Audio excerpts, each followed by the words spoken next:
Start. আমার নাম ফরাদ হোসেন বাবু, আমি থাই গ্লাসের মিস্ত্রি, টেকনিশিয়ান কাজ করি। আমার কাজের বয়স 24 বছর। আমি কন্ট্রাক্টে থাই গ্লাসের কাজ করি। বাজার হিসাবে আমি রেট কমে কাজ করি। আর কাজ অবশ্যই সবচেয়ে ভালো হবে। আপনার জানলা প্রথমে একটা করে দেবো, দেওয়ার পরে যদি কাজ ভালো হয় পরবর্তী আবার আরও কাজ করে দেবো। এবং আমার কাজ করার পরে মানে কাজ করার পরে জানলা 2-5 বছর পরে সমস্যা হলে আমি আপনার ফ্রি সার্ভিসিং কাজ করে দেবো। ফ্রি সার্ভিসিং আমরা করে থাকি কাজে।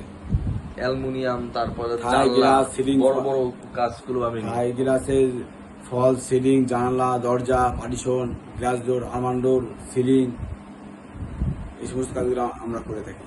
আর এই ব্যবসাকেও যদি নতুন শুরু করতে চান বা বিশেষ কোনো থাই গ্লাস কোনো মিস্ত্রির দরকার হলে আমার সাথে যোগাযোগ করবেন, বলো। আপনাদের যদি কোনো মিস্ত্রি দরকার পড়ে আমার সাথে যোগাযোগ করতে পারেন। আর আর যদি আমরা কেউ, সব ধরনের কাজ করি। আর কোনো মানুষ যদি কাজ শিখতে চায় আমার সাথে যোগাযোগ আর যদি করবেন। কেউ কাজ শিখতে চান আমার সাথে আর আপনি free যোগাযোগ করা করতে পারেন। অবশ্যই। আমি আপনার ফ্রি সার্ভিসিং কাজ শেখাই। কাজ শেখাই এবং খানা পিনাটা দিয়ে বেতন নেই, ঠিক আছে? বলে দাও, নাম্বার বলো, ঠিকানা বলো। আমার বাসা হলো বারান্দা মোল্লাপাড়া, মোবাইল নাম্বার 01728। আস্তে আস্তে বলো, মানুষের তো জোরে নিলে নাম্বার নিতে পারবে না, নাম্বারটা ভালো করে বলো। পরে একটা লিখেছে, আমার বলতে ভয় ভয় লাগে।